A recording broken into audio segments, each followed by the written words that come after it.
Allahu akbar, Allahu akbar, Allahu akbar, Allahu akbar. Siap-siap jangan dekat masjid. Jol be baturna. Din, saya kira di mah aya. Ieu milu jeung aing. Enak namang. Iya, motor kan tadi teh geus ditawar 10 juta. Belah ditulis nawar 12 juta. Jadi lamun jadi mah geus 1 juta. Eta masjid teu kadeleuleutik masjid. Masjid teu kadeuleu sakitu buat enak teh diliwatan bae. Teu kadeuleu padahal azan teh. Allahu akbar, Allahu akbar. 2 juta anu kadeuleu. Capek. Ibadah ka Gusti Allah. Berangkat. Din, saya kena di mah. Emang enak. Motor kita kan kemarin 10 juta. Di belah itu geus aya nawar 12 juta. Jadi lamun jadi orang sing 1 juta. Milik moal ka mana? Tetep urang salat heula. Diudag-udag ge lain milik mah lain bae. Sanajan teh diudag aya milik mah milik tapi tetep urang kudu salat heula. Ayo salat jeung aing sia. Moal rebon nu di laut geus aya tulisanana nujang urang ka genting di timur tengah kudu datang ka urang. Teri nu di lautan Cina geus aya tulisanana di huluna bakal di dahar ku urang kudu datang ka jeung kumaha carana bae. Yes, ya kudu boga kayakinan aing ngaji pan unggal minggu ka Cilongok.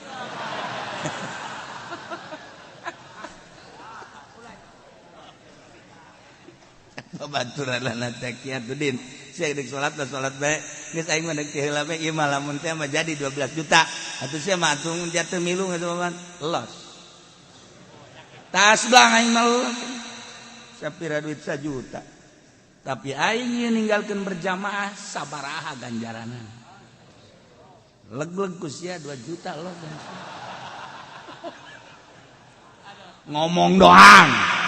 Ibadat ibaratun anil ihsan bi fa'lin musyirin bi ta'zimillahi ta'ala ala aqsal wujuhi fi ta'zim.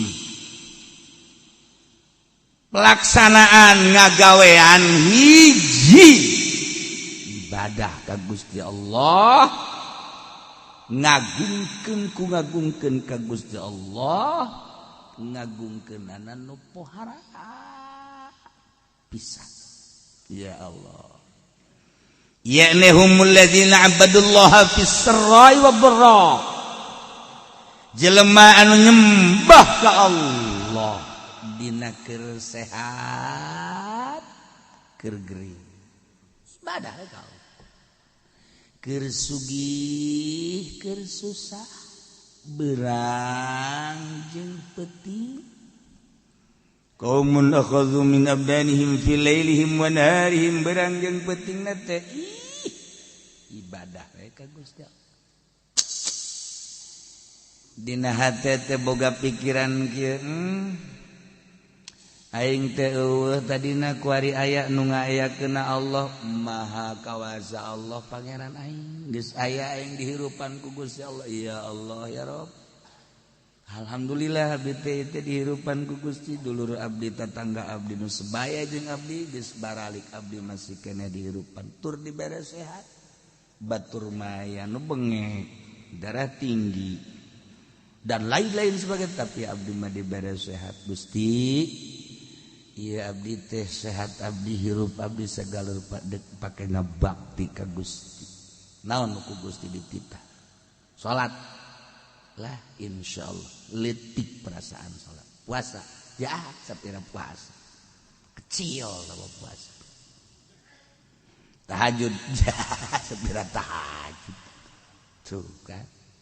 Sedekah, Gusti abdi mah jadi kanikmatan sedekah. Ngeunaheun perasaan sedekah teh. Haji kobok itu mah. Nyantun yatim piatu asal aya indungna be nikmat. Fakir miskin. Tah. Ibadah ka Gusti Allah. Nyaan. Eueuh nu di dalam. Naon perintah Allah? Salat. Siap. Urang kan ibadah teh ku ari mah berat, asa beban. Taat perintah. ngurus syariat keur ngeuna orang diuk ngadenge suara azan Allahu akbar di dalam kurang jam asana aing ngawuduk cikeme salat ih cepet abad ngapain ngadenge aja ngapa ngadenge azan teh eta digerokeun ku Gusti Allah kan hakikatna mah eta beres azan aya babaturan din saya kira di mah aya ieu milu jeung aing enon emang iya motor kan tadi teh geus ditawar 10 juta belah ditulis nawar 12 juta jadi lamun jadi mah geus 1 juta eta masjid teu kadeule leutik masjid teu kadeule sakitu buat daerah teh diliwatan bae teu kadeule padahal azan teh Allahu akbar 2 juta anu kadeule capek ibadah ka Gusti Allah berangkat din sia kana di mah emang enak motor kieu teh kan ngawar 10 juta dibelah itu geus aya nawar 12 juta jadi lamun jadi urang sing 1 juta milik moal ka mana tetep urang salat heula diudag-udag ge lain milik mah lain bae sanajan teh diudag aya milik mah milik tapi tetep urang kudu salat heula ayo salat jeung aing sia moal rebon nu di laut geus aya tulisanana nujang urang ka genting di timur tengah kudu datang ka urang teri nu di lautan Cina geus aya tulisanana di huluna bakal di dahar ku urang kudu datang ka jeung kumaha carana bae ge yes ya kudu boga kayakinan aing ngaji panunggal minggu ka Cilongok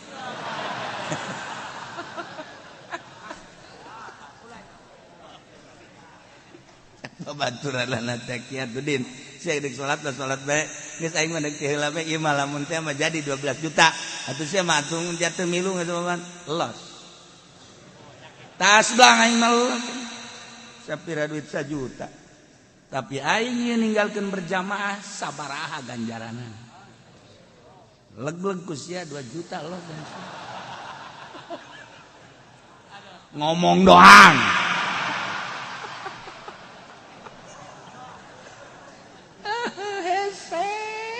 ya Allah udah kabeh bat bae ke dunia kabeh bat bae ya Allah ya Rabb eta mah tarolah keuntungan aya tah mah hasilna ieu lain Allahu akbar Allahu akbar Allahu akbar Allahu akbar siap-siap jangan dekat masjid jol bae baturna Waalaikumsalam kawana ente nah yang kapanggih be jeung sia be di kopi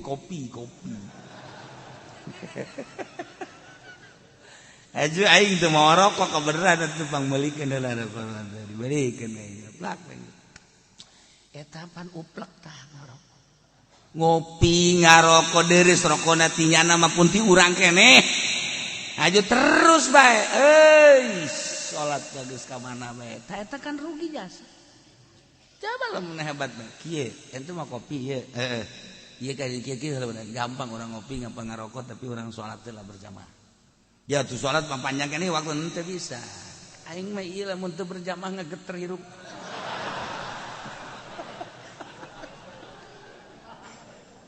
taginaheun geus kitu ya Allah ya Rabbi Gusti al-abiduna nomor kedua nu ibadah ka Gusti Allah berangjang peting sarai wa dharra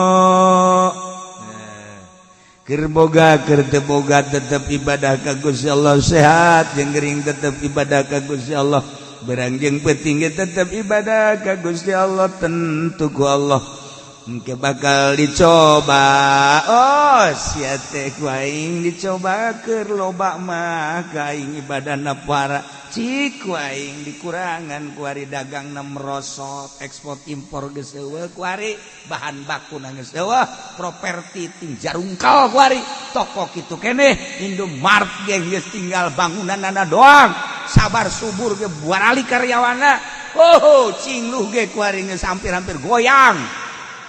Ayo sia, dikaluar-luarkeun karyawan. Mulai cak karyawan teh aing geus ngaji, tetap aing geus ibadah. Waduh mantep. Kamari aing loba duit ibadah. Coba ku Gusti Allah. Tak jadi bere. Kokocoran duit. Nah, tetep Allahu Akbar. Malah jadi imam gua ini. Sekali jadi imam, ada yang kegiatan. Aing kegiatan aing pabrik henteu, dagang henteu, aing gas aing mah. Beh, ganjaran aing gede jadi imam. Si akur tapi itu akur mah moal aing. Si akur hayu bacaan aing ku sia dengekeun mun bener atuh aing silakeun jadi imam, mun teu bener aing makmum ka sia. Bersih teh buraknya. Pan aya jelema hayang jadi imam bae. Mun sliding ku batur jadi imam. Ieu mimbar geus dikontrak wae. Satungtung aing aya awas ya teu meunang sangalengkah ka di awas ya. Ambo. Aduh, aki-aki goblok tuh. Al-abidun. Gering urang setik tetep bae paksakeun. Allah. Biasa bae. Saha nu nyaho gering eta anu terus maot, aju urang salat bae kan mantep. Ya Allah. 2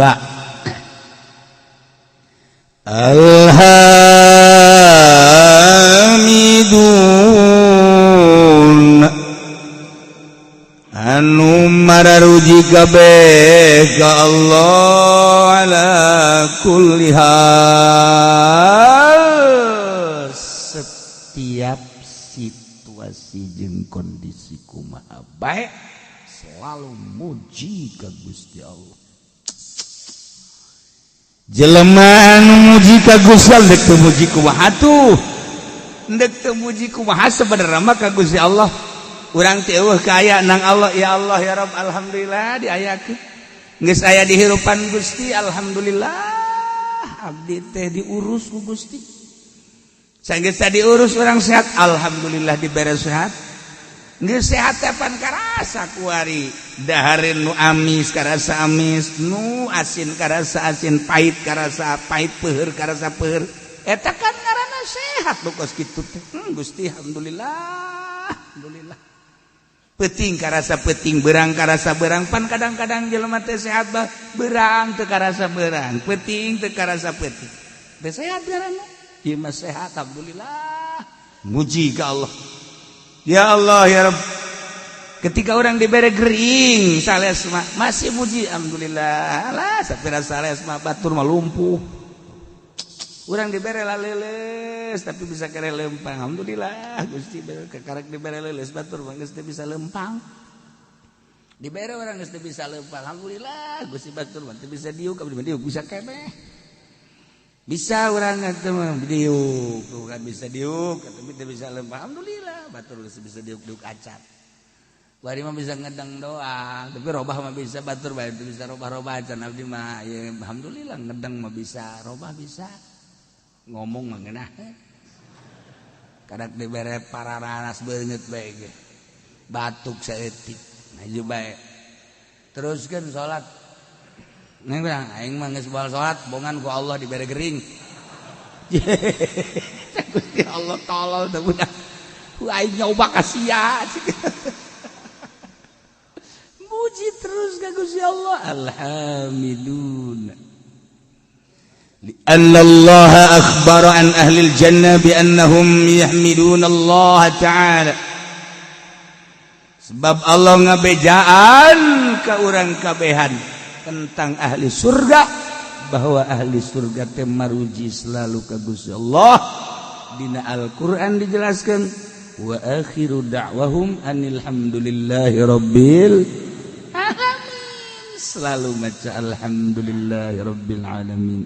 Wa akhiru da'wahum tung undanganana ucapanana ahli surga alhamdulillahi rabbil alamin. Takkan jeung Nabi kana Nabi idza atahul amru yasru qala alhamdulillahilladzi bi ni'matihi tatimmus shalihat. idza atahul amru bi kurhi qala alhamdulillahi ala kulli hal.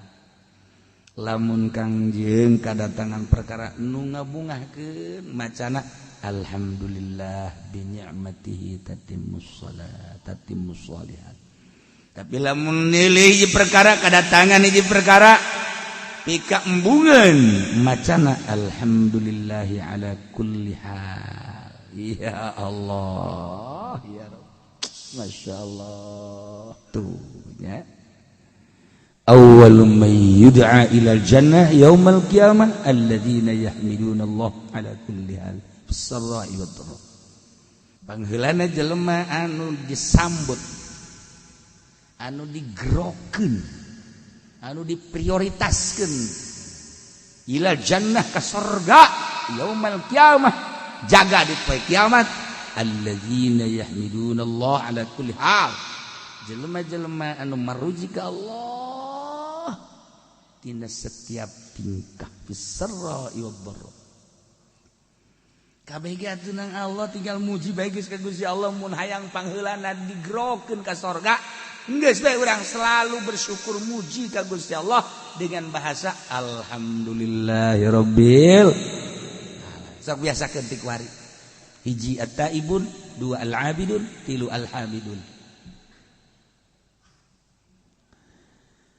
As-saihun nomor kaopatna.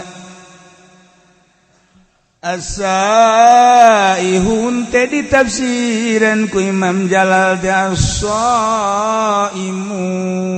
nu pararuasa kabeh. Ya Allah. Padahal asal nama saihun teh anu nyuksruk berangkat ninggalkeun lembur dalam rangka ibadah. Bahasa kerenna mah berkelana. Tapi berkelanana lain yangan ani. Ieu mah berkelana. Si seuri heran aing mah. Ieu mah berkelana ibadah ya Karim ya Allah. As-saihu jelema-jelema anu ninggalkeun lembur ibadah ka Gusti Allah. Keberanian si Imam Jalal nafsiran as-saihun wa as-saimun. Oh, lantaran jelema anu puasa teh kapan ninggalkeun kangenahan dahar, kangenahan minum, kangenahan jima, ku ninggalkeun dahar minum menjima, maka sarua jeung jelema anu beberangkatan ti imahna. Ketika jelema berangkat ti imahna menuju satu daerah eta teh kapan ninggalkeun kesenangan-kesenangan. Sapoe dua poe mah kadang bekal aya keneh, tilu poe empat poe bakal aya keneh. Tapi kabelah ditu mah adalah geus bekal. Ketika geus bekal nyana tawakkaltu 'alallah. Na eta saihun nu puasa ge kan kitu. Sanajan teu ngomong ka Gusti Allah sarua jeung kieu Gusti, abdi teh ieu teh dibere sehat ku Gusti, tapi abdi ayeuna erek ninggalkeun heula dahar, ninggalkeun heula nginum, ninggalkeun heula pamajikan jiba moal. Lantaran abdi teh ieu teh rek berangkat ka Gusti, ieu mah hayang menang ridho Gusti. Padahal mah dahar halal, minum halal, jima halal, tapi abdi hayang ngadeketkeun diri melalui pepegatan ala kadar datang ka magrib. Ai geus magrib mah abdi ge eta mah qada. Daharna ge eta mah nu biasa sapiring jadi 3 piring. Ai sian naonan goblok cek Allah.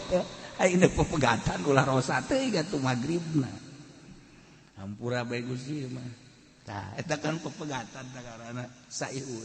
Oh, jadi atuh majaz. majazlah cek ahli bayan mah teh saihun. Wow, gede ganjaran anak. Senin, Kemis atau Rajab, ya saihun sepuguh Ramadan. Sorga. Ya Allah. Sakitu ge dibejaan. Komo mun teu bejaan. Engke sia mah nyedekeun ka aing di akhirat. Nyedekeun begitu ku malaikat ditimah balu puasa Rajaban. Bongana ki uci tengah bejaan, mana tak ki ucina tolol. Aing ke di akhirat di demo ku sia. Aing kitu mah geus ngabejaan. Aing datang enaon. Jojoakan enaon. Hah? Tadi bejaan, tadi bejaan naon? Puasa Rajab. Ulang ngirung atuh sia ngomongna. Sia ulang ngirung ngomongna itu.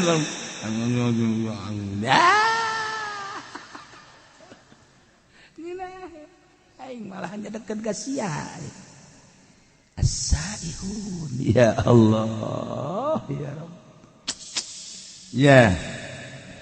Nomor kahiji as-saimun tapi wakil cek sakalma ieu dina hadis cek dina hadis siyahatu ummati as-shaum tadi atawa talabatul ilmi jelema nu neangan ilmu agama eta adalah saihun ninggalkeun lemburna ti Belaraja ti Cisoka ti SPT Espatan SPT Espatan ti Bogor ya dikurokeun Sukatane suka bumi maksudnya pan digelag-lagan sudah tinggalkeun lembur ngaji neangan ilmu Allah saihun surga eta keur carita masih keneh saprovinsi urang lewat Jawa Tengah Jawa Timur makin jauh makin gede ganjaran wah cenah urang mah kamisro wah habis di jero cangro kacang di jero sukro suuk di jero babari comro oncom urang Sunda mah babari nyieun ngaran teh babari cilok aci dicolok cireng aci digoreng ya babari jasa geus waduh nyieun ngaran sadaek-daek bae ha aya deui basreng bakso digoreng macam-macam disebut jauh tinggalin zaman tah saihun teh talabatul ilmi santri sebab yantaqiluna min baladin ila baladin fi talabihi katilu saihun te al-guzat al-mujahiduna fi sabilillah jelema nu perang ngaluhurkeun agama Allah masya Allah saihun Kangjeng Nabi idam tanah minal ukli wal syurbi wal wiqai wasada ala nafsi abwaba syahawatin fatahat alaihi abwabul hikmah wa tajallat lahu anwaru alimil alamil jalal saihun teh jelema-jelema anu pararuasa ninggalkeun dahar nginum jima hayang menang ridho Allah berarti jadi pepegatan jeung kalazatan dunia di mana-mana jelema nahan dahar nahan nginum nahar jima jeung nahan jima jeung pemajikanana nutup lawang syahwat cakang jeung Nabi eta teh bakal infatahat salai abwabul hikmah bakal kabuka lawang-lawang hikmah wa tajallat lahu anwaru alamil jalal bakal ebre cahaya alam jalal mentak cakang jeung Nabi leuletikana kieu baheula man akhlasa lillah arba'ina sobahan zaharat yanabi'ul hikmah min qalbihi ala lisan saha jelema anu ngamurnikeun ngaikhlaskeun ngabersihkeun tina dahar nginum jeung jima puasa 40 poe bae bakal zaharat yanabi'ul hikmah lahirlah sumran-sumran hikmah timbul tidak kolbukna bakal kana lisan engke lisanna bakal dibimbing ku Gusti Allah sebab kolbukna bersih 40 poe ulah dahar ulah nginum ulah jing majeng pembajikan 40 poe 40 peuting paeh bisa lain hajulah sakaligus peutingna saeutik bae berang tapa ngaran tapa ya Allah ya Rabbi abdi teh terik belajar tapa we dina bulan Rajab teh di pepegatan heula jeung sangu jeung nginum jeung jima peutingna ala kadar be urang teh lobakeun tafakur ka Gusti Allah tadarruk ka Gusti 40 poe coba ge ieu cakang jeung Nabi man akhlasa lillah arba'ina sobahan 40 poe bersihan zaharat yanabi'ul hikmah bakal lahir sumran-sumran berhikmah geus omongan urang teh anu tatadina ku pamajikan tilok didenge ku ari mah didenge tatadina pan pamajikan ka batur mah kadang kana kasale ki mati lo asal-asal ki ngomong mah ngajebian deh salon deh kitu benak pan urangnya ha coba ge 40 poe urang tapa beuh pamajikan ge ujianna nampe di urang coba Kak ngomong sih Kak abdi asana rindu masyaallah eta bersihan 40 poe saihun ngaran masyaallah jadi engkena lamun geus berhikmah min qalbihi ala lisani atuh payasiru minas saihina fi alami jalalillah al muntakilina min maqamin ila maqamin wa min darjatin ila darjatin jadi engkena kasupkeun nanya ngalalakona fi alamir ruhaniyah mindahkeun alam jasad ke alam ruhani atau kudu ditapaan iyalah ngaranna saihun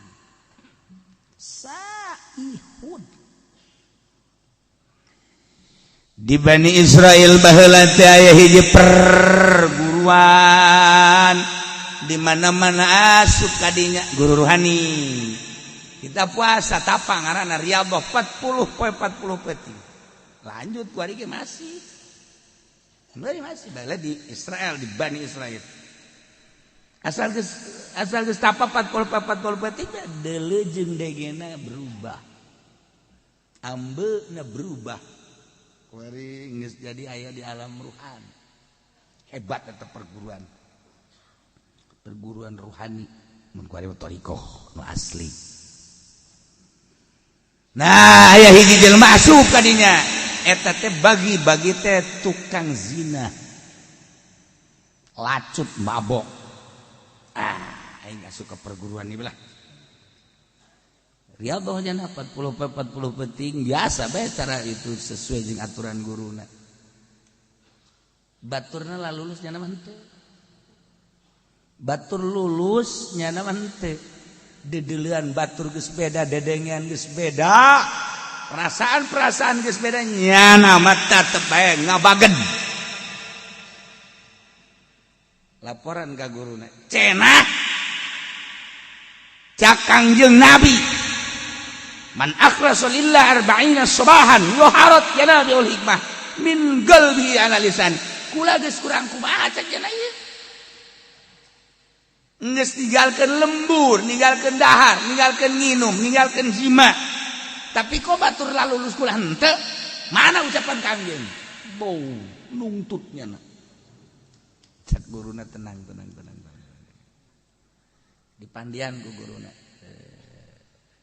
pandian doa bareng di guru bareng sia doakeun ku guruna di mana ieu sih kasalahanana menta ka Gusti Allah ya Rabb ieu budak teh hayang bener tapi ieu geus diri Allahan 40 teu penting masih keneh di mana kasalahanana dibere ilham ternyata orangnya anak jadah anak zina bahkan indungna masih zina keneh jadi gangguanna ti indung gangguanna ti indung langsung didatangan ku guruna nyai wah order ya siapa tuh nyokan pakai sorban meren anggap order baik kecuali si eta los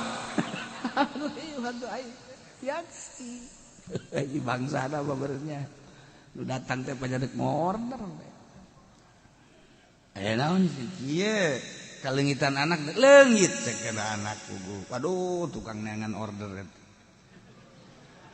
lain masalah gitu bi anak ayah di pesantren kula di pesantren sanunita teh budak pondok aing mah teu sudi teu ridho paingan tuh kan jadi ieu budak teu nepi-nepi teh eueuh ridho ti indung ieu cek manehanana ieu anu jadi cikal bakal ngalanjutkeun perjuangan naon lah pokoknya perjuangan maksudnya perjuangan naon bisnis non migas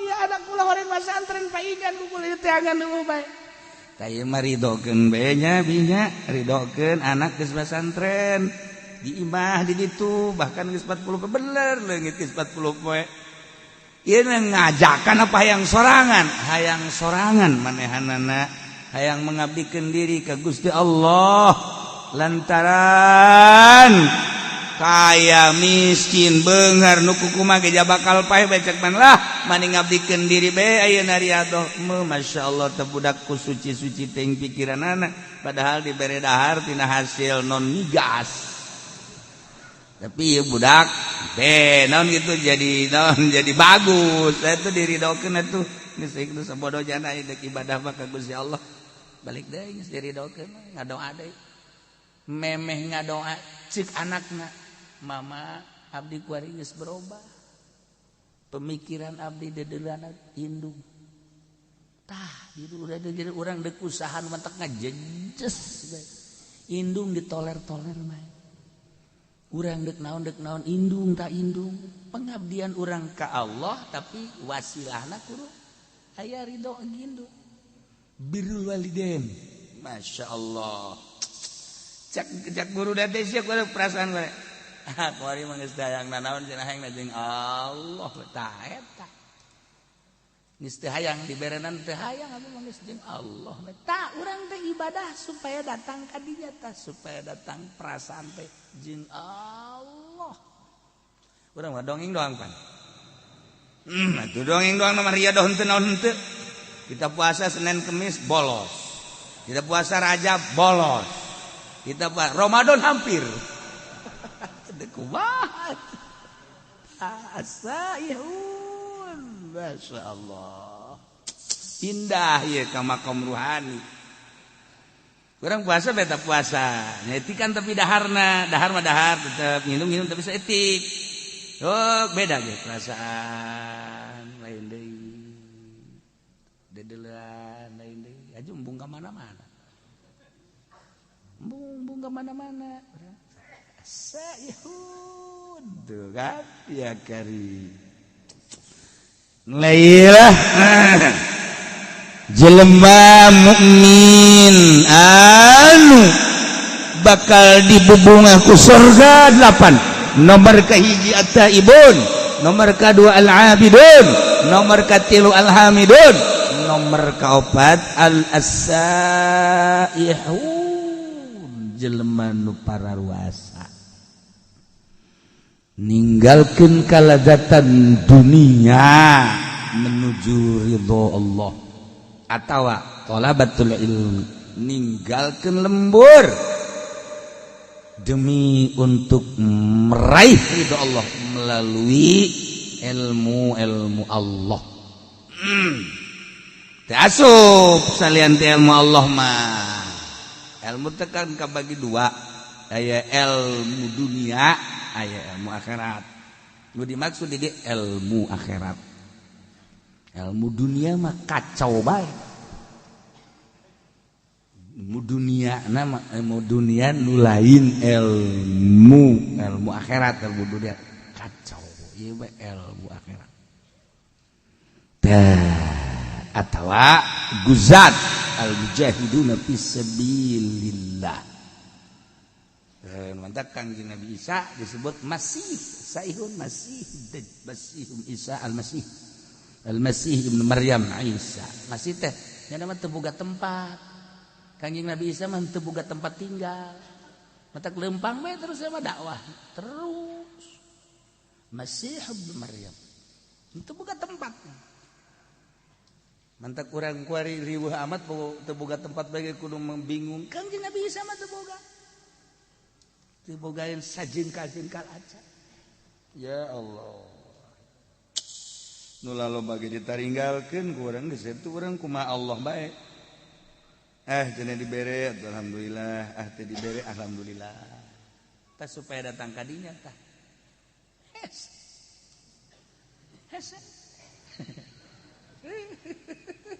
Karena bala lender tuh. Budak jasana aing mah teu pernah ngawakafkeun eta ka masjid. Kok pajar wakaf bae. Ieu tuh Bapak Kolot wakaf. Atuh kunaon teu bebeja ka aing teh Bapak Kolot jigo. Kahayang aing Bapak Kolot ngawakafkeun teu bebeja ka aing. Geus aing masjid dijual. Masya Allah, kayak lain nambahan wakaf, pendahan ngejual wakaf. Lalakon telamun geus caritakeun alam ruhani, teh kapan kudu aya anu ngatur tentang ruhani, ngaranna eta teh ilmu batin. Nu ngurusan ilmu zahir mah gampang kadeuleu kumata, tapi ngurusan ruhani mah anu bahayana jelema anu encan usul ka Gusti Allah geus milu-milu ngurusan batur ngabeat tita zikir milu thariqah ka manehanana dengan catatan kena mayar maharna make emas. Goblok meureun. Ruhani sih make mahar, hikmat tambah kos kitu bae. Eta loba murid, engke teh abeh loba murid, aya loba murid bapan alhamdulillah balum mere salah. Atawa aing mah yang loba murid teh lain masalah aya dibere abeh agung abah agung aing kulobaan mangke salah. Nu mantak mun encan usul ilallah ulah osok ngabeat batur sorangan nih. Sorangan geus datang ka mana perasaanana aju aya tanda jelema nu geus usul teh aya tanda minimal 3 tandana minimal geus teu bisa dibohongan. Geus ketika aya jelema nu ngasup-ngasupkeun thariqah saha guruna anu kan aya tanda. Aduh karunya amat eta takabur teu budak ngasup-ngasupkeun thariqah ih jangankan ibadah kagak urusanana aya syariat apa syariat thariqah mah lain kudu geus usul ya tuh usul nu nyaho tama iwal ti Allah kan aya tanda tangkal ge dipelakeun sirungan kadeuleu ku urang sirungan ajo kembangan kadeuleu ajo buahan atuh sarua teh ge ku ahli mah kanyahoan tah ieu kan kuari loba torikoh kajajaden main beat bae make emas sekali beat 10 gram atau sapi hiji teu mah ilmu jurig teh bagus gitu mah atau nanti ceri bakal asal balai zikir bae ulah atas nama torikoh setungtung make atas nama torikoh make aturan ikan dek mindahkeun alam tina alam jasad ke alam ruhani kan di alam ruhani urang urusan roh tinggalin ke bakalna jasad zikirna ge kan urang teh kuari mah zikir ruhani geus lain zikir jasad geus lamun zikir ruhani engke urang bakal ngelengan sebab dibawa kana roh geus kudu anu ngabimbing ieu teh bas sudah asa yahu jelema anu ngalang-lang buana berangkat ninggalkeun jasad ndek menuju ruh as-saihun batak di manaan as-saimun pasti atuh sorga ieu mah jelema sorga neangan kuari urang teh anu bebeneran deuk ka Allahna anu lalampahanana teh lillahi ta'ala di lembur urang teh angan kiai namun salat nu lillahi ta'ala alamun ngazakat lillahi ta'ala kiai eta lamun ngaji embungeun dibayar nya nama tilok make turga target lamun make turga target eta mah lain kiai nu kitu mah ngaranna ronggeng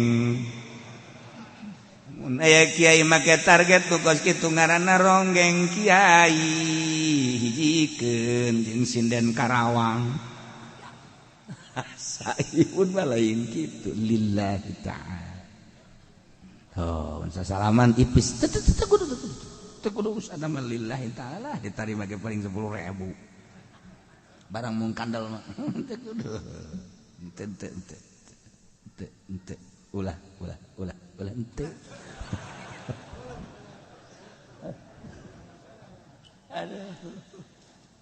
la ilaha saihud ya eueuh di urang perkumpulan halqah riungan toriko eueuh kuduna makan aya babacaanna khusus tujuanna khusus nu ngabimbingna khusus cara ashabus supah geus ulah hayang nanaon geus abe ulah kabita neuleuh motor teu kabita neuleuh mobil teu kabita neuleuh jabatan makomo hiji we Allah lah cenah kiai ulah kos kitu cenah ngomongna kumaha cenah mun jelema kos kararitu engke ieu sanu ngurus nagara ulah waka ngomong kitu sia teangan aya nu daekeunna goblok ye ulah sok aju ulah ngomong kitu cenah kiai beusi jelema kararitu kabeh ulah waka ngomong kos kitu aya nu endegna je digantung sia ku aing teh sok areng ngomong kitu atuh cenah lain syariat Kangjeng Nabi cenah kos kitu mah kumaha lamun jelema kararitu kabeh ayo saha nu endegna ayo ninggalkeun warung ninggalkeun toko ninggalkeun tani ninggalkeun bisnis ninggalkeun pamajikan ibadah bae ka Gusti Allah haju cek jana ngomong atuh mun kos kitu kabeh teh ulah waka ngomong kos kitu kabeh sia we endeg ka moal tembak sia poe parangsana naon beureuh hese ugu pan Kangjeng Nabi mameme diangkat jadi rasul teh hubiba dipake ka sekolah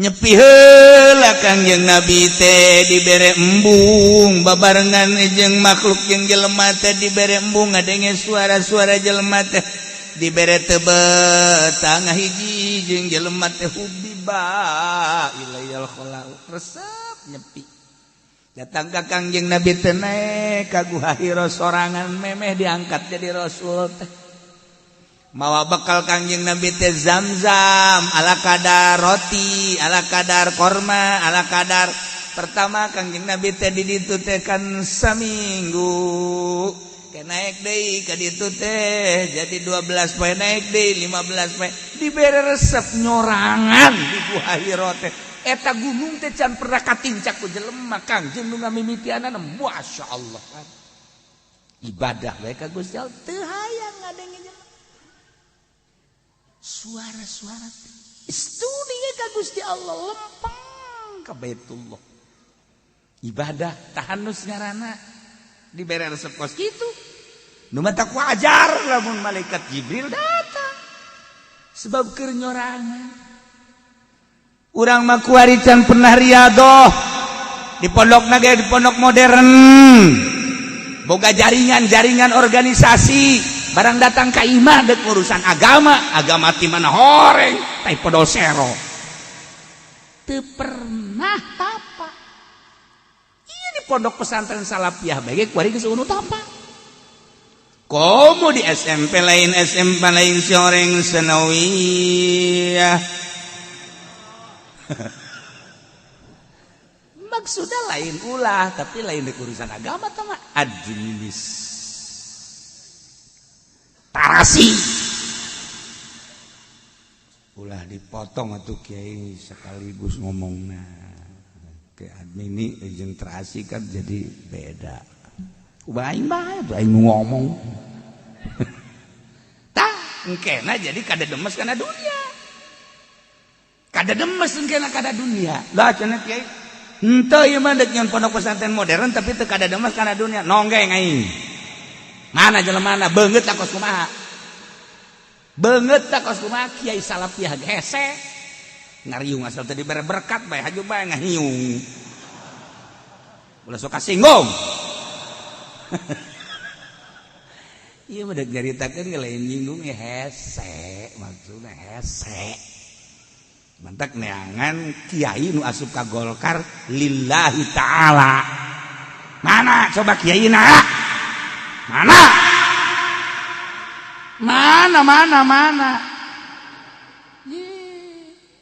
sia asal teu ikhlas atuh wal beres maksudna ulah lain ulah berarti hese itu kelihatan hese atuh mangga bae tah mah henteu cenah nu di NU mah ikhlas mana bangetna banget mah ikhlas kumaha emang lain je henteu cenah nu di HTI mah ieu mah dina di huruf dah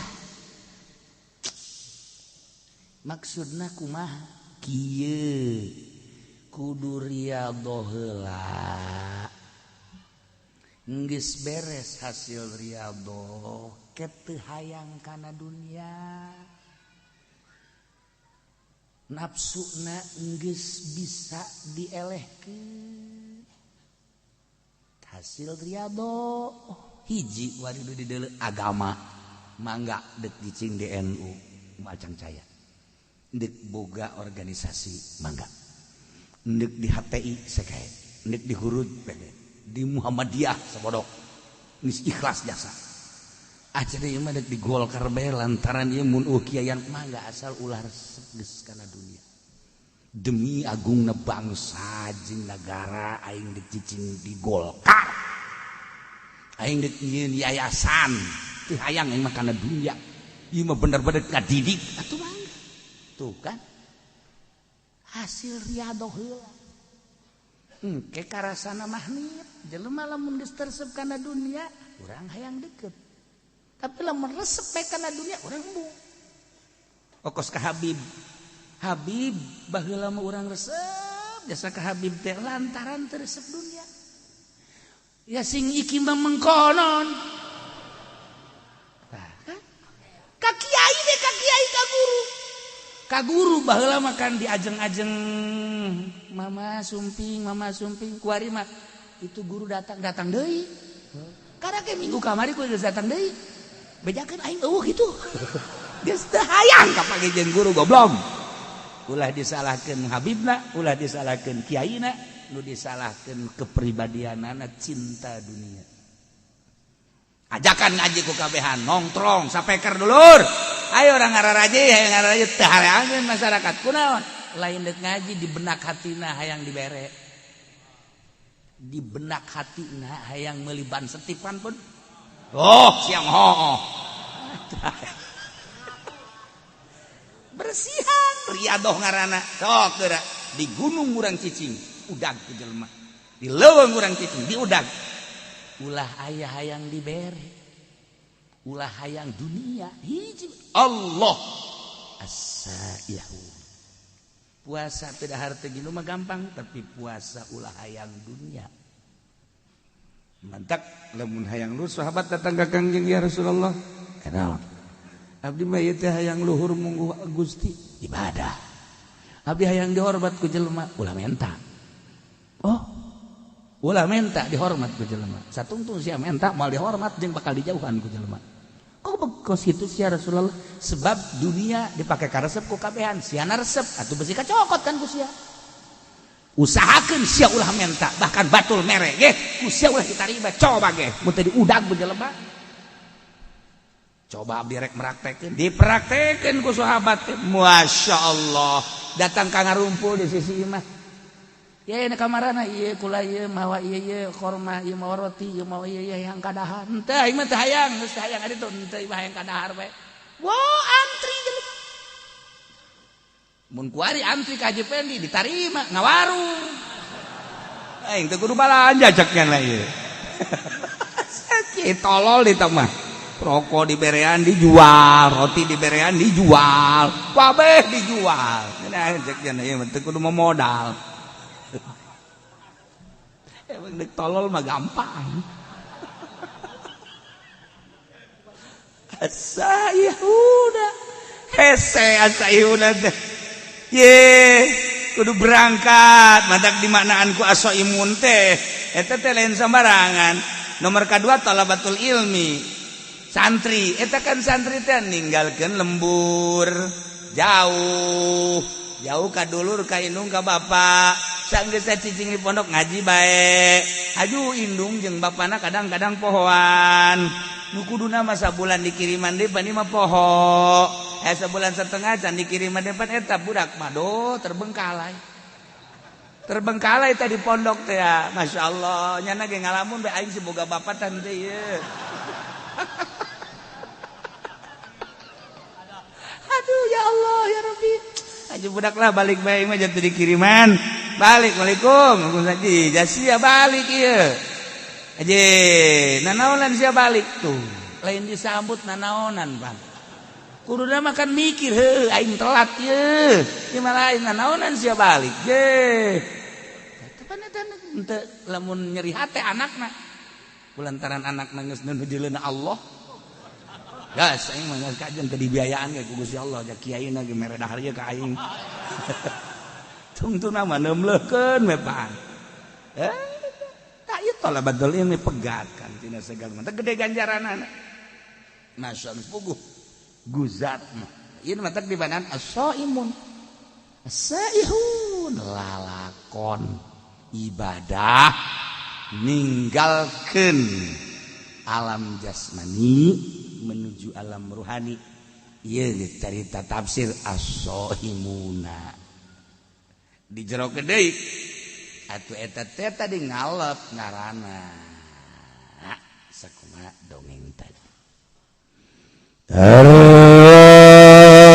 raki'una sajidun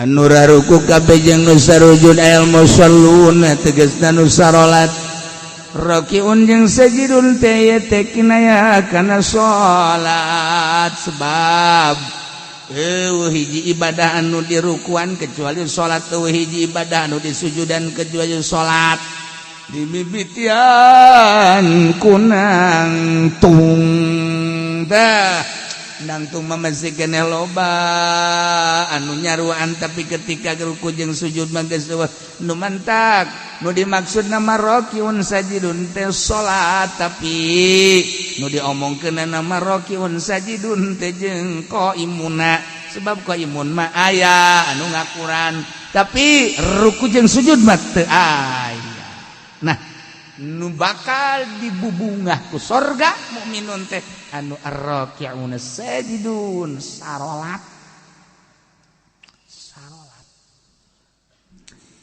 salat teh maksudna manem bongkeun katawaduan ka Gusti Allah lantaran awalul maratibi tawadu lillahi ta'ala al-qiyamu awalul maratibi tawadu lillahi ta'ala warruku wasatuha wasujudu goyatuha nangtung awal darajat DPDP ka Gusti Allah ruku pertengahanana sujud puncakna Masya Allah. Jadi salat eta adalah nudukeun kana kudu tawadu ayana dina sujud tawaduna adalah sujud geus kudunya watuh anal maksud minus shalah nihayatul khudu wa ta'zim kebanggaan di diri urang adalah beungeut awak urang teh ya anu dibanggakeun ku urang beungeut sebab iyalah nu paling dihareup boga sinar beungeut teh jeung boga harisma urang lamun neuleuh beungeut spm beus serem atawa beungeut jawara mata beureum kumis mablang jagot sempong awak kuru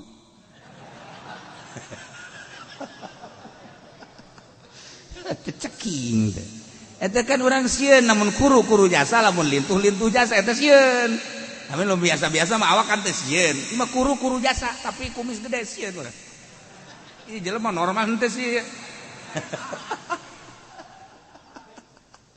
morfinis sieun iya ya jadi kebanggaan beungeut eta jadi kebanggaan jelema pang takabur teh jelema nu teu daek sujud sebab ieu lah teu daek diantelkeun kana taneuh saat si kasep saat si ganteng saat si geulis saat si hebat tetapi manehanana daek wudu kemudian salat Allahu akbar diperhatikeun kan ku Gusti Allah nangtung awal maratibit tawadu rukunya na masyaallah begitu sujud beungeut nu sakitu dimumule jeung mulyana tapi dia diantelkeun kana taneuh nu mentak pang hebat-hebat nama urang lamun salat di kamar nu hebatna langsung antelkeunana kana taneuh di masjid mah eueuh pan kuari mah taneuh eueuh kuari mah marmer sakitu di marmeran ge teh kusu urang mah ke samping pang bagusna pamer teh urang kita mah tamer urang tamer nyana pamer urang mah tamer nyana mah pamer maksudna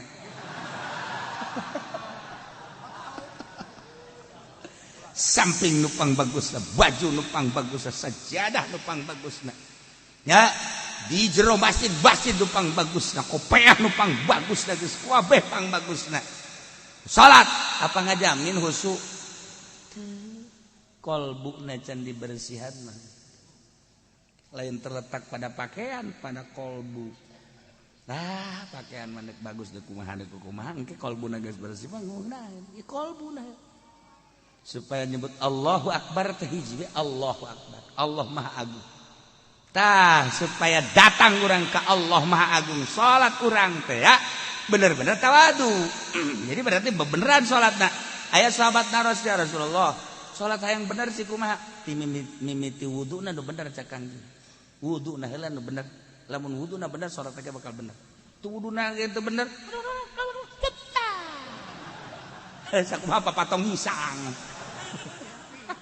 ieu wudu teh salat teh wal bener wuduna heula nu rapi hadirkeun beres salat mudaheun bakal ieu kahuswanana engke ku Allah dibere aqrabu ma yakunul abdu ayakuna sajidan pang deket-deket da kaayaan hamba keur sujud ka Allah ketika urang keur sujud deket jasa ka Gusti sebab urang daek nempelkeun beungeut kana taneuh mun deuk menta urang keur sujud ka Allah. Keur sujud Kangjeng Nabi ka kuping doan la usyi sanaan alaika anta kama asnaita ala nafsi keur sujud Kangjeng Nabi. A'udzu keur sujud Kangjeng Nabi a'udzu biridaka min sukhtika wa bi mu'afatika ridha min mu'afatika la usyi sanaan alaika anta kama asnaita ala nafsi. Kangjeng Nabi keur sujud kan maca eta. Ya Allah ya Rabb. Urang ieu mantak naon sujud. Urang keur sujud majikan kan ngadengekeun wah kaji kunaon ceurik.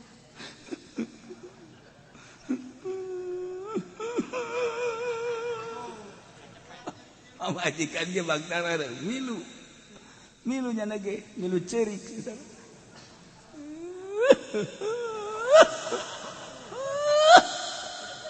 Ajeuna urang hayang seuri bae. Sia naon mil ceurik? Di kakak itu ceurik bari sujud hayang naon? Goblok.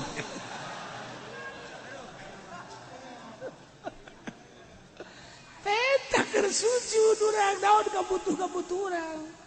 Masyaallah ar-raki'un as-sajidun salat. Beungeut tuh sakieu mulyana dimumulai ku urang tapi daek dipakai sujud geus sorga.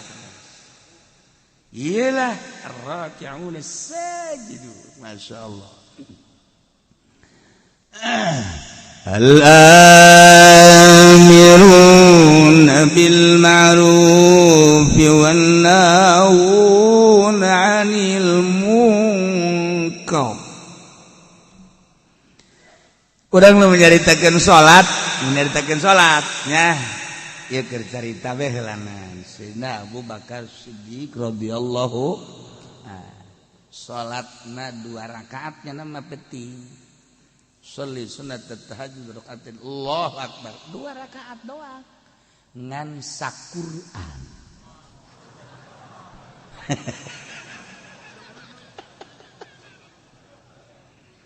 Bismillahirrahmanirrahim.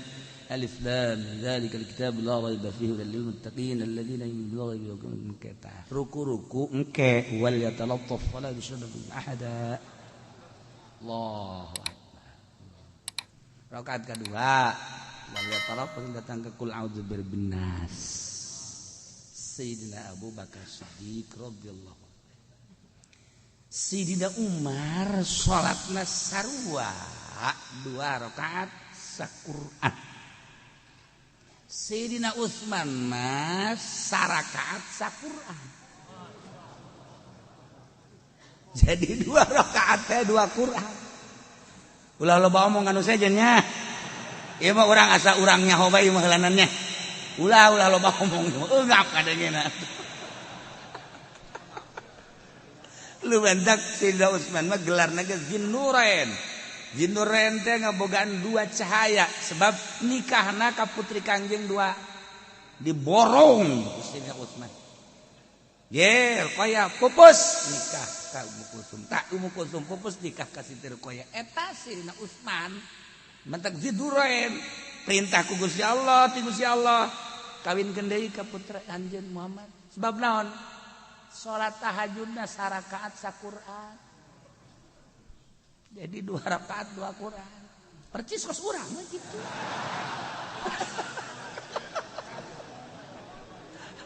Murigak bulu ngadengena. Ya Allah ya Rabb Zinnurain. Masyaallah karim. Hei, saya nyarita keurang.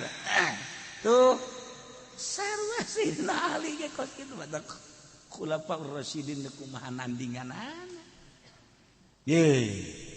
Ese ngomongkeunana urang. Insyaallah karim.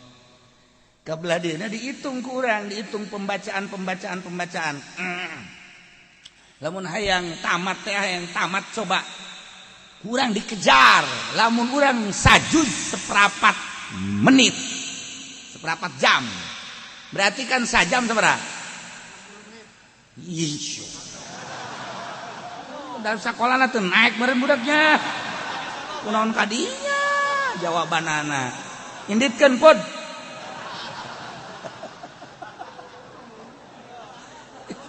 Jadi berarti sajam sabaraha? 4 juz. Sajam 4 juz. Jadi lamun 60 juz teh ya. Lamun 60 juz sabaraha jaman? Eta keur dikejar ku urang teh saparapat jam. Nah, lamun hayang rineh kan setengah jam. Kurang sajuz teh setengah jam. Sok geura baca kurang setengah jam. Kula masuk ngitung. Cek aing maca Quran coba ya. Lamun saparapat jam. Wah, bisa ngabuncal-buncal. Mus mun aya jelema tetet. Bisa kan capek. 20 rada deres. Setengah jam normal. Eta nu lancar setengah jam normal. Aing ngeunaheunana mah atuh sajam. Lamun sajam sajuz. Atuh berarti lamun hayang 60 juz 30 juz tambahan lah. Lamun maksudna dua kali tamatan tah sarakaat diudag kurang. Jadi berarti 60 juz 30 juz eta kan hese tah. Ngudagna moal ka udag. Udah geus kurang moal bisa nuturkeun Sidina Utsman Sidina Abu Bakar Siddiq. Moal bisa. Oh, nyana mah lain alam ieu. Ngalengkah ke alam ruhani. Okos azan Ki Bilal lamun didengikeun ku urang 60 km kadeng. Ki Bilal suarana. Allahu akbar. Allahu akbar. 60 kilo. Kadenge kaselang berarti. Coba Haji Pendi tidak azan. Ayo coba. Di luar eta ngadenge bae kotok aja bikin ka sia. Kotok batur. Ki Bilal 60 kilo Masya Allah Karim. Moal bisa diukur kukumaha ge eta mah suara karomah tah mah. Suara karomah jelema keur ngangon kararieu bae. Jelema anu keur di sisi jalan kararieu nu di imah kararieu Ki Bilal eta begitu adzan Masya Allah. Nu tengah jawab wabeh dihitung 30 kilo. Suara karomah tah mah. Ku ari ge urang bisa make HP. Streaming. Bener teh ngomong eta streaming. Tah mah baju awewe streaming. Aduh Gusti Allah. Ieu keur carita karomah mal ka udag urang teh batu geus alamna. As-saihun ar-raki'un as-sajidun. Aduh Masya Allah. Pokoknya orang nyaritakeun sahabat-sahabat tentang maca Quran. Urang geus tinggal tabena bae mangga hese. Urang hayang istiqomah bae hese maca Quran. Al-amiruna bil ma'ruf wan nahuna 'anil munkar. Anu bakal dibere pangbubungan surga teh mukminun anu selalu merentahkeun kahadean. Ma'ruf nomor hiji adalah iman, merentahkeun iman. Wan nahuna 'anil munkar, anu ngalarang tina munkar. Hulu munkar adalah kafir, berarti merentah iman ngalarang kafir. Eta kapan pang gede nah pagawean. Lamun urang mita iman ngalarang kafir ka jelema nu kafir, timbul bakal naribut. Mantap jawab peperangan. Al-amiruna bil ma'ruf wan nahuna 'anil munkar, perang ka jeung kumaha. Hiji-hiji atuh. Hiji-hiji heula. Al-amiruna bil ma'ruf, merentahkanlah kahadean. Dimimitian ku marentah iman. Beladituna marentah ulama maksiat. Marentah kana keadaan ibadah. Wa nahuna 'anil munkar. Ieu nu berat mah nyegah tina munkar. Entak lamun teu disederhanakeun ribut diunggal negara kajen kumaha sebab ieu perintah. Amr ma'ruf nahi munkar. Kuari dibalik kuari mah amr munkar nahi ma'ruf. Dari boh. Merentah munkar, nalarang ma'ruf. Wari. kuari di lobah kuari ya Allah ya Rabb.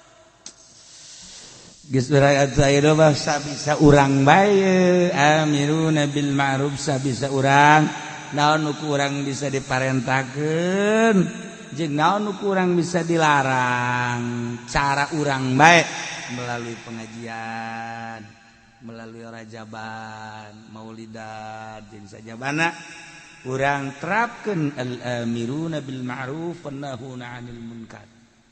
Sabisa-bisa urang sebab teu bisa kuari melalui birokrasi di negara geus leupas negara tina amar ma'ruf nahi munkar. Lepas nyana mah geus teu urusan amar ma'ruf nahi munkar geus leupas. Masyaallah karim lepas. Urusan nyana mah APBD, APBN, proyek.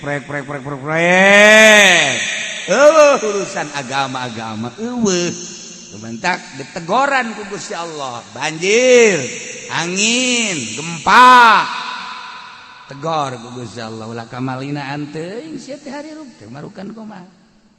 Kos pangeran bae sia. Aingin langit, aingin bumi, aingin sia, aingin Quran, Gusti ditoler-toler. Aing aya, sia ngeunanyeun aing, podaran sia ku aing. Dialingan ku Allah. Banjir. Elingan deh ku Allah, ayo gempa. Elingan deh angin. Orang zikir teh keur waktu aya gempa bae. Subhanallah, subhanallah, subhanallah. Eureun bae gempa seserian deui. Banjir. Subhanallah, subhanallah, masyaallah, la ilaha illallah, la ilaha illallah, la ilaha illallah, la ilaha illallah. Eureun bae banjir. Eureun deui. Sak Allah teh banjir deui kitu ku aing ieu. Tita hayu ibadah ka Gusti Allah. Jadi pamarentahna eueuh we deui nu nitah. Eueuh nu nitah kembalilah kepada Allah. DPR teh endahan pasini be, jeung pasini.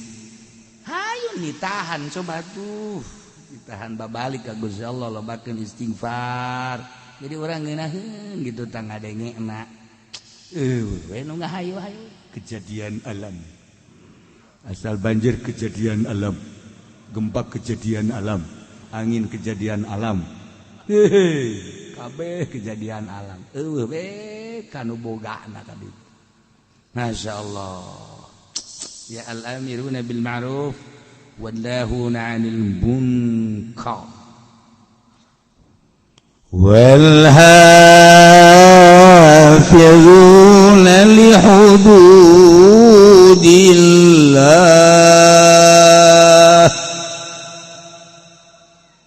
Jeung jelema-jelema nu ngaraksa kana batasan Gusti Allah. Maksudna batasan teh li akamihi. Tegasna mah nu ngajagaan kana hukum-hukum Allah bil amali biha ku ngamalkeun kana hukum-hukum Allah. Mun hayang nyaho gede na hukum sapotong ayat ieu wal hafizuna li hududillah. Sapotong ayat eta teh sakitu tah nyaho bakal gede dah hukum Allah. Emang kumaha nu ngajagaan kana hukum Allah. Hukum Allah teh disebut taklif. Ari taklif teh pamerdih teh perintah kabagi dua, aya ibadah disebut ubudiyah, aya muamalah.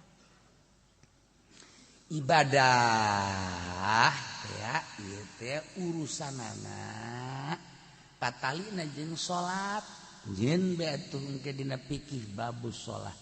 Jeung nu patali kana salat wuduna, jeung patali kana syaratna, jeung patali jeung pembatalanana. Ieulah hafizuna li hududillah. Hite salat. Engke salat lagi aya fardu, aya nu sunnah, aya nu makruh, anu haram. Oh. Ieu hafizuna li hududillah. Puasa. Bagian ibadah, puasa. Ieu kan puasa tah. Geus naon teh hartina puasa? Kemudian puasa nu farduna nu mana, puasa nu sunnahna nu mana? Aturan-aturan puasana kumaha? Dibuat bae ke babus saum. hafizuna li hududillah. Salat, puasa, zakat sarua. Dijieun kana piki babul zakat. Haji, babul haji. Ya Allah ya Rabb, ieu dah wal hafizuna li hududillah jadilah bagian ubudiyah. Dijieun bab. Ieu menang nyokot tidak hafizuna li hududillah aya bab salat. Jeung nu taluk kana salat, bab puasa jeung nu taluk kana puasa, bab zakat jeung nu taluk kana zakat, bab haji jeung nu taluk kana haji. Ya Karim. Wal hafizuna li hududillah. Sebab li ahkam. Kuari bagian muamalat.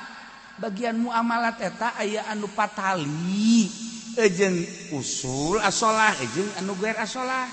Nu asolah ieu adalah bagian kana hawasul khamis. Panca indra teh kabagina 5 atuh panca teh 5 indra jadi indra nu 5 mana hiji-hijina mazuqat rasa malmusat ieu tah masmuat ieu tah ceuli masmumat ieu tah irung mubsarat ieu mata dijieun dina pikih engke nu patali jeung mazuqat patali jeung mazuqat teh rasa berarti ieu urusanana kadaharan jeung inuman eta lah mazuqat ayalah ke dipiki babut ta'am berikut jeung surbi-surbina lah geus lamun carita ta'am engke kabagi ka dituna aya nu nabat aya nu hayawan geus lamun nu nabat sarana pertanian kumaha eta pikih ka dituna lamun anu hayawan kabelah dituna engke aya anu hayawan urusan mencitna urusan nu dijadikeun udhiyahna urusan anu dijadikeun buronanana jeung sajabana dijieun engke babna tina mazuqat jokotna masyaallah isap potong ayat wal hafizuna li hududillah mal geus setengah magrib ayo sia mazuqat tadina pikih teh lamun urang ngarti mah ya ngarti oh iya babut ta'am oh mazuqat berarti muamalah oh huluna namun urang nyaritakeun ieu teh babus saum oh ieu teh bab ubudiyah ngaranna tina wal hafizuna li hududillah berarti patali jeung puasa ubudiyah bedana muamalah jeung ubudiyah naon ari muamalah mah limaslahatin mar'iyatin lidin lan kitu la limaslahatin dunyawiyah ari ubudiyah mah lain ka maslahatan bangsa dunia lain ka maslahatan bangsa do bal libasahila mar'iyah din balik ka maslahatan agama ubudiyah jadi nyaritakeun ubudiyah mah nyaritakeun kemaslahatan agama ujung-ujungna akhirat langsung ka bajang patalina jeung urang mah doh disebutna urang nyaritakeun salat urusanana pribadi urang jeung Allah urang nyaritakeun puasa pribadi urang jeung Allah urang nyaritakeun zakat pribadi urang jeung Allah urang nyaritakeun haji pribadi urang jeung Allah tah eta ubudiyah ngaranna urusanana pribadi urusanana jeung akhirat urusan dunia geus teu urusan duniana engke patalina teh mah jeung hukum di mana-mana ka urusanana mun ngacaukeun karak aya sanksi muamalah mah urusanana urusan dunia ya nu tadi tah mazuqat tina cicip rasa berarti kan urusanana dahareun inumeun kuari malmusat teh nu diragap teh baju taragapeun malmusat geus mana nu haram dipake jeung mana nu meunang dipake ieu baju pakaian asupna malmusat wal hafizuna li hududillah aya aturanna anu dipake ku urang teh aya nu haram aya nu halal kitu keneh barang-barang malmusat sendok piring pinggan jeung sajabana barang-barang dapur mana nu halal jeung mana nu haram istimalna malmusat karana termasuk awewe papa mana nu haram ditoel jeung mana nu wajib ditoel sia asal kos kitu behudang kan aya nu haram ku urang diusapna malmusat tah deungeun aya nu meunang ku urang dicekel ka anak atuh ka dulur mah haram aya anu wajib ku urang dicekelna lamun anak ku urang ngagusur bae ka ieu geus teu kuat jasanya urang geus teu make calana ieu kula ieu eta malmusat karana tah Eta berarti kan babna bab wiko, bab jima. Geus lamun bab jima marana mal musab. Kadituna eta kan berenana kudu aya bab nikah. Geus lamun aya bab nikah nu ta'alluq kana nikah, babna engkena mahar, bab imah, bab kitu napakah. Tuh dijieun dan fikih tina mal musab. Kabelah dituna engke anu muzilah lin nikah anu ngaleungitkeun kana nikah tolak berarti engke kadituna tolak teh kabagi-bagi tolak bain kubro dan sebagainya. Engke kadituna aya anu ngaleungitkeun dengan cara sumpah ilah, dengan sumpah zihar dan lain sebagainya. Eta pikir di huluna mah wal hafizuna li hududillah patalina jeung mal musad jieun babna sabaraha puluh kitab. Wal hafizuna mal anggeus datang ka magrib.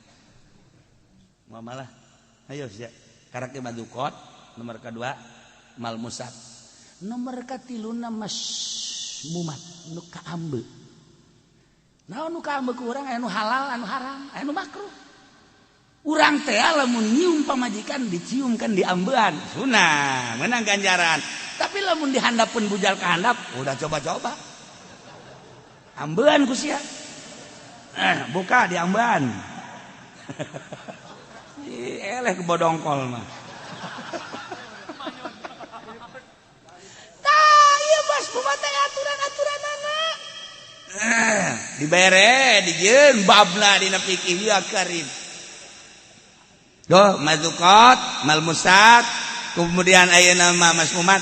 Kuari masmuat nu kadenge ku ceuli. Mana nu meunang didenge cek fikih, mana nu haram didenge, mana nu makruh didenge. Itu kene mun sorot mana anu meunang di deuleu mana anu haram di deuleu mana anu makruh di deuleu geus diatur dina fikih ieu sakadar wal hafizuna li hududillah eta keur katali jeung shalah kuari patali jeung tabaiyah teh urusan muamalah ngan bangsa tabai. Nah ieu teh urusanana aya anu hak milik kejadina aya anu luar milik aya anu jadi milik dengan sendirina aya anu wajib jadi ngamilik kudu jadi sabab kudu jadi naon kitu ngaranna dibere aya dan lain diatur jadi milik ku sebab jual beli B ngaranna dijieun engke dina fikih babul bai. Kabelah dituna bete aya baik bil ain wa ain bil ain benda jeung benda aya anu daen bil ain aya anu ain bidaen aya anu daen bidaen nu mana nu meunang jeung nu teu meunang geus diatur nanti ngajual daen bidaen hutang kana hutang teu sah ngajual kuari urusanana ain bidaen bizimah kredit anu dua harga sah geus diatur ku agama wal hafizuna li hududillah geus diatur kabelah dituna engke aya anu urusanana rohnu urusanana ijarah urusanana bab muamalah milik anu ngabistikeun kana jadi milik ieu urusanana waris tidak waris jadi tidak ahli waris jadi hibat jadi wasiat yang sajabana di bab ieu tina wal hafizuna li hududillah masyaallah karim. Nah kabelah dieuna aya hak gonimah fae dan lain sebagainya eta teh kakarage kasupkeun kana jalbil manafi sedangkeun kabelah dituna daril mafasid. Dua hukum teh lamun teh jalbil masoleh daril mafasid urang carita keur jalbil masoleh sakitu panjangna sabaraha puluh kitab sabaraha ratus jilid bab-babna bae tadi tanggeus pohara tah lamun ku urang diatur rinci sedemikian rupa bakal nyaho urang panyokotanana ieu ti dia panyokotan itu dia engke urang milihan kitab ieu mah kieu ngomentar kitab ieu ngomentar kieu ngomentar kita aya huluna wal hafizuna li hududillah ya Allah engke anu dafil madar nah dafil madar teh urusanana aya anu hifdzul nasal, hifdzul mal, hifdzul ansab, hifdzul ukul. Ieu dapil mador. Teu meunang dirusak harta. Berarti kudu hifdzul amwal, cara ngajaga harta dijieun ku urang aturan-aturanana. Kemudian ansab turunan, hifdzul ansab, nasab. Berarti kan kudu dijaga ku urang. Ketika urang teu ngajaga turunan kena sanksi. Tuh kan. Andai kata urang ngarusak harta. Cara ngarusak harta aya nu iklan anu kopiah, keur iklan jelas-jelasan berarti kan maling. Lamun anu sasamaran berarti kan nyopet. Kan aya aturanana. Iya Karim. Geus lamun ayeuna jelas-jelasan kumaha hukumna dina fikih. Nah, sarikoh ngaranna. Lamun ayeuna sasamaran eta ngaranna copet, kosi eta copet ngaranna. Ada. Atuh aya aturan-aturanana. Eta tidak hifdzul amwal. Ajalah hifdzul abdan, badan urang teh kapan kudu dijaga diriksa. Ketika dirusak berarti kan kena sanksi. Sangsina aya anu ngarusak awak sagalbang awak kulli nafsin. Berarti kan sawak sabeuleuh geujeur. Berarti kan di dituna teh aya babna engke. Bab teh engke bab kisos, bab had, bab dan lain sebagainya. Lamun ba'dil abdan ngan curug doang, ngan leungeun doang. Engke kan ti dituna berarti naon tah? Babda, bab had jeung sajabana. Masyaallah. Hifdzul amwal, hifdzul ansab, hifdzul ukul akal teu meunang dirusak. Dengan cara kumaha bae akal dirusak teh? Mabok, narkoba, kena sanksi. Kumaha sangsina? Dijieun bab-bab dam. Ieu daril mafasid. Nah, iyalah wannahuna wal hafizuna li hududillah. Anu ngajaga ngariksa kana sapirang-pirang batasan Gusti Allah. Tegasna mah ngamalkeun hukum-hukum Allah. Urang kudu sadar lamun cek agama haram, geus bae kudu nemah haram.